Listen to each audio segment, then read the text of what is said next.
할렐루야. 9월 23일 목요일 원포인트 큐티 시간입니다. 오늘도 주의 말씀으로 승리하시는 하루 되시기를 주님의 이름으로 축복합니다. 이 시간 하나님께서 주신 말씀은 호세아서 4장 11절에서 19절 말씀입니다. 구약성경 1259면입니다. 한 목소리로 합독합니다. 음행과 묵은 포도주와 새 포도주가 마음을 빼앗느니라. 내 백성이 나무에게 붙고 그 막대기는 그들에게 고하나니 이는 그들이 음란한 마음에 미혹되어 하나님을 버리고 음행하였음이니라. 그들이 산 꼭대기에서 제사를 드리며 작은 산 위에서 분향하되 참나무와 버드나무와 상수리나무 아래에서 하니 이는 그 나무 그늘이 좋음이라. 이러므로 너희 딸들은 음행하며 너희 며느리들은 간음을 행하는도다. 너희 딸들이 음행하며 너희 며느리들이 간음하여도 내가 벌하지 아니하리니 이는 남자들도 창교와 함께 나가며 음부와 함께 희생을 드림이니라. 깨닫지 못하는 백성은 망하리라. 이스라엘아, 너는 음행하여도 유다는 죄를 범하지 못하게 할 것이라. 너희는 길갈로 가지 말며 벳 아웬으로 올라가지 말며 여호와의 사심을 두고 맹세하지 말지어다. 이스라엘은 완강한 왬소처럼 완강하니 이제 여호와께서 어린 양을 넓은 들에서 먹임같이 그들을 먹이시겠느냐? 에브라임이 우상과 연합하였으니 버려두라. 그들이 마시기를 다하고는 이어서 음행하였으며 그들은 부끄러운 일을 좋아하느니라. 바람이 그 날개로 그를 쌌나니 그들이 그 재물로 말미암아 부끄러운 일을 당하리라. 아멘. 이 시간 가야 할 길과 가지 말아야 할 길의 선택이란 제목으로 담임 목사님께서 말씀 전해주시겠습니다. 할렐루야. 네, 오늘 우리 특별히 이제 또 벌써 이미 한 주가 가운데로 꺾이는 목요일 날로 들어섰는데 금요일은 우리가 순모임이 있고 목요일 날은 또 우리 목요 심야가 있습니다. 이렇게 공동체가 함께 기도할 때에 그 함께 하는 것이 얼마나 소중하다는 것을 기회를 잃은 사람들은 알아요. 자, 병원에 가서 때로는 질병이 있어서 입원했을 때 건강한 것을 부러워하고 그리워합니다. 자, 우리가 인생을 시간의 황금기를 놓치고 이제 노년이 됐을 때 껄껄껄 하면서 이렇게 할 걸, 저렇게 할 걸, 이렇게 줄 걸, 이렇게 나눌 걸 하면서 후회합니다. 인생은 바로 현재에 가장 깨달음이 없는 거예요. 왜 그런가 하면 현재의 주인은 나이기 때문입니다. 이게 인간의 본성이에요. 그래서 이 본성 깨뜨리기 위해서 하나님은 조상지배를 가봐라, 아니면은 또 너희가 역사를 보아라, 과거를 알라, 이렇게 하면서 하나님은 자꾸 나를 영적인 객관적인 자리에서 나를 바라보기를 원하는 거예요. 이 깨달음이 있는 개인이나 공동체나 민족은 미래를 건강하게 준비할 수 있고 복되게 승리할 수 있습니다. 여러분 옆 나라 얘기해서 그렇습니다만은 일본이 지금 당황하고 있는 이유가 뭔지 아십니까? 한동안 일본은 수십 년 동안 세계 최강의 전자기술력을 갖고 있었고 일본은 사실은 소비자보다는 일본이 만들면 팔린다 하는 신화까지 있었어요. 그래서 소비자가 뭘 필요로 하는 것보다는 이제는 일본은 이미 혁신과 기술력이 뛰어나기 때문에 만들면 알아서 사준다는 때까지 온 겁니다. 점점 마음이 높아진 거죠. 그러는 사이에 로봇 기술에서 처지고 오늘 전자기술은 일본의 모든 기업을 합해도 한국의 어떤 한 기업만큼도 못 가고 일본은 이미 반도체는 몰락이 되어 가는 상태고 거기다가 일본의 경제적 입만 믿고 수출 규제를 단행했다가 일본은 큰 시련에 지금 봉착해 있는 거예요. 그래서 전 세계 이미 G7에서는 일본 퇴출 움직임까지 나오고 일본의 구미 선진국들은 일본보다 더 선호하는 나라 중에 하나가 지금 조선과 전자와 반도체 그리고 앞으로 혁신지수에서 아직도 계속해서 세계 상위 랭킹에 있는 한국과 손을 잡으려고 하는 겁니다. 자, 이런 면에서 보면 우리가 한순간의 교만과 방심은 언제든지 우리는 나락으로 떨어질 수 있다. 우리도 마찬가지죠. 지금까지 열심히 앞서가는 선진국을 보면서 따라오면서 정신없었던 우리가 어느 순간에 보면 우리가 이제 끌고 가야 될 입장인데 이것이 교만으로 바뀌는 순간에 우리는 순식간에 역사의 무대, 세계의 무대에서 사라질 수 있다. 그게 겸손이에요. 국가도 겸손, 오늘 개인도 겸손, 공동체도 겸손. 그런 의미에서 호세아서 4장 11절에서 19절 말씀은 오늘 이스라엘 백성이 무엇 때문에 미혹되었느냐 하는 이유를 얘기해요. 그게 이제 11절입니다. 음행과 묵은 포도주와 새 포도주가 마음을 빼앗느니라. 이스라엘 백성들은 아마 광야 40년 동안 포도주를 경험한 적이 없어요. 여러분 아마 인생의 세상의 과일 중에 포도만큼, 그래서 포도당이라고 하지 않습니까? 먹는 순간에 아주 온 입에 탁 퍼지는 그 당분은 이 사람들에게 희열과 엄청난 충격을 줬기에 틀림없어요. 그리고 포도주를 빚어서 만든 그 와인 같은 경우에도 얼마나 그들에게 행복감과 만족감을 주겠습니까? 그러니까 오늘 여기에 빠졌다, 마음을 빼앗겠다 하는 거예요. 한 가지 기억하셔야 돼요. 세상에는 우리의 마음을 빼앗을 것들이 꽤 많이 있습니다. 도박, 여러분 거기 한번 중독되면 저 부산에서 제주도에서라도 길을 쓰고 강원도까지 가서 다 털리고 그 주변에 수백 명이 아직도 버려진 차 안에서 차까지 버려서 거기서 먹고 자고 하면서 인생의 마지막을 기다리고 있는 사람들 얼마나 많은지 몰라요. 네? 돈이 있을 때 환한 미소로 맞이하지만 털리고 난 다음에는 그야말로 버려진 소금처럼 길거리에 이리저리 다니면서 노숙자가 되어서 비참하게 사는 사람들 강원도 정선에 많습니다. 저는 이런 면에서 볼 때 이스라엘이라는 나라도 하나님 앞에 축복받은 결혼했는데 이런 결혼이 세상에 어디 있습니까? 여러분 뭐 우리 세상적으로 보면 아주 어렵게 산 여자가 아주 부잣집 어떤 총각을 만나면 결혼 잘했어 하고 부러워하는 여인들도 많고 주변에 부러워하는 사람도 있고 갑자기 그저 끼니도 어렵게 힘들던 사람이 얼굴 인물도 별론데 불구하고 그 남자가 눈에 씌어가지고 그 여자를 굳이 택해서 아주 호사스러운 공주처럼 생활하고 있다? 부러워 미치죠.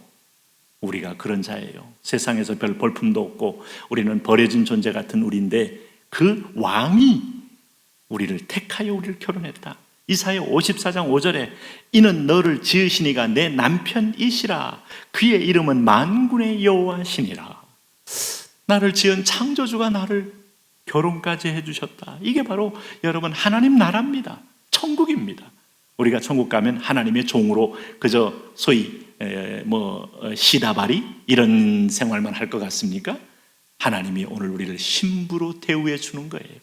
그런데도 불구하고 오늘 이 세상에 들어와서 하나님 안 보이는 하나님보다는 당장 오늘 이 족각거리 흐르는 땅에서 그 주시는 하나님의 은총으로 포도나무가 열매에 맺어서 아주 극상품의 달콤한 그 포도 열매를 우리에게 공급하는데 묵은 포도주와 새 포도주가 마음을 빼앗아요.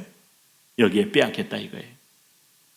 포도주는 사람을 거만하게 만들고 독한 술은 사람을 소란스럽게 만든다 하는 게 오늘 잠언 20장 표현 아닙니까? 이게 세 번역으로 제가 표현했습니다만 그렇게 만드는 거예요. 그런데도 불구하고 거기 빠졌다. 요즘 우리 아이들 아이들만 아니고 모든 사람이 스마트폰에 이제 열광하고 있잖아요. 근데 이거 잘 쓰면 물론 축복이죠. 잘 활용하면 이게 우리에게 얼마나 좋은 이익입니까만 여기에 빠졌는데 여기에 아주 더러운 사이트에 아니면 아주 불건전한 사이트에 빠져버려서 중독이 됐다? 하나님 믿는 마음, 하나님께 나아갈 마음도 없어지고 주일날까지도 거기에 빠져서 우리가 정신없이 거기에 아니면 오락이나 이런 데 헤매고 있다면 그거야말로 여러분 오늘 포도주와 새 포도주입니다. 네? 묵은 포도주와 새 포도주예요.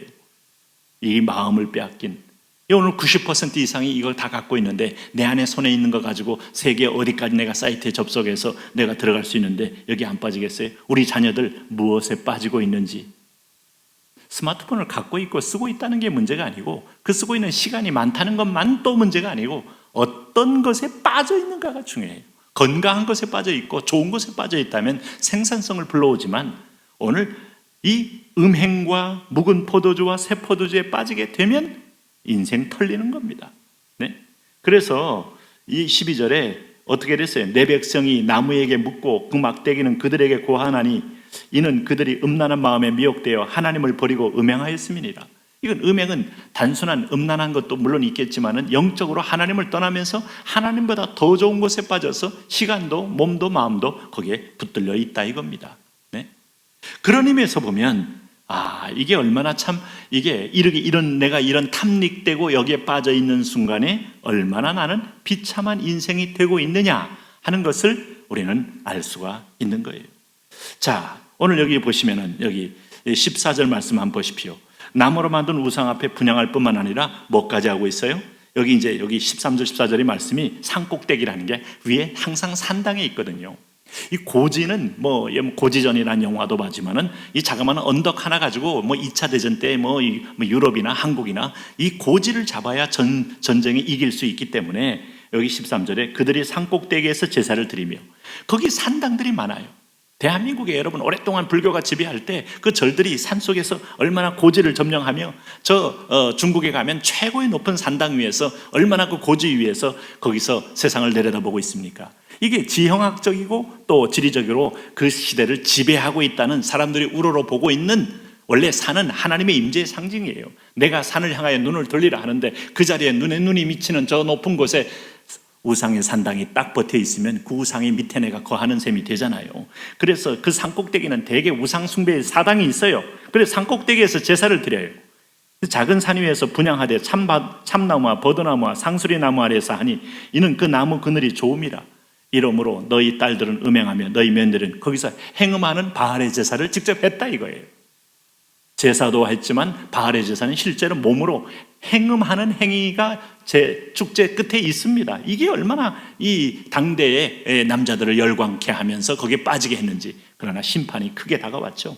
그래서 14절에 너희 딸들이 음행하며 너희 며느리 간음하여도 내가 벌하지 아니하리니 이는 남자들도 창기와 함께 나가며 음부와 함께 희생을 드림이라. 깨닫지 못하는 백성은 망하리라. 다 치우쳐 한 가지로 악을 행하기 때문에 하나님은 큰 그림을 준비하고 있어요. 네? 그래서 여기 근데 이렇게 얘기하시면서 하나님이 여기 15절에 말씀해 보니까 특별한 지명을 거론하면서 아주 사정하듯이 말씀하고 있어요. 이스라엘아 너는 음행하여도 유다는 죄를 범하지 못하게 할 것이라. 너희는 길갈로 가지 말며 베다윈으로 올라가지 말며 여호와의 사심을 두고 맹세하지 말지어다. 얼마나 간절하게 말합니까? 내가 사심을 두고 오늘 맹세하지 말지어다. 너희는 길갈로 베다인으로 올라가지 말라. 왜 그랬을까요? 사실상 길갈이라는 것은 이스라엘 백성이 여호수아가 홍해를 요단강을 건너면서 처음으로 할례를 행했던 자리요. 거기서 노아의 요단강의 큰 기적을 기념하면서 거기에 길갈로 단을 쌓았던 것이요. 그들이 전쟁을 하다가 항상 힘들고 어려우면 글로 돌아가서 하나님이 우리와 함께 하셔 임마누엘을 했던 자리인데 거기를 우상 숭배의 땅으로 만들어 놨으니 거기 가서 돌아가 보면 우상이 원래 우리의 참 신이인가 보다. 우리를 도와주는 참 구원자인가 보다. 너희 후손들이 너희 자녀들이 얼마나 잘못된 것을 배울 수 있겠느냐. 하나님의 아픈 마음을 표현한 겁니다. 벳아웬이라는 곳, 이게 사악한 집, 우상의 집, 공허한 집이란 뜻으로 이게 아이성의 옆에 가까운 겁니다. 그래서 이게 보면 서북쪽에 황무지를 끼고 있는 성읍인데 이게 베냐민 지파가 여기 땅을 할당받은 곳이긴 합니다만은 이게 호세아서에 보니까 아모스서에도 보니까 하나님의 집이라고 불렸던 곳이 뭘로 어떤 집으로 바뀌었다고요? 우상 숭배의 땅으로 완전히 바뀌어 있는 땅이었다 이거예요. 다시 말하면 이 길갈과 벳아웬이 이게 원래 베델이라는 이름이에요.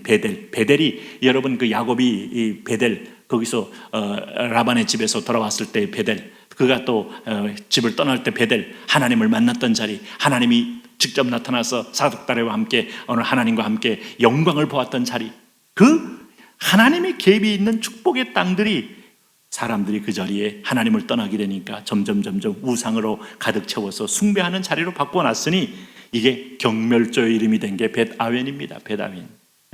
그래서 이스라엘의 타락은 길갈과 베델에서 시작됐다고 할 수 있어요. 그 하나님의 은혜의 자리를 내가 하나님이 아닌 다른 것으로 대체하는 순간에 여러분 우리가 오늘 봉사하면서 하나님이 아닌 것을 내가 이거 내 힘으로 했다 아니면 할 만하면 됐다, 은혜가 아니야, 다른 사람이 나를 도와주었다 이렇게 대체하는 순간부터 하나님은 내 인생에 떠나고 오늘 나는 스스로 거짓된 것에 속아서 우상을 따라가게 돼 있는 거예요. 오늘도 모든 것의 근원이신 하나님을 결코 잊지 마시기 바랍니다.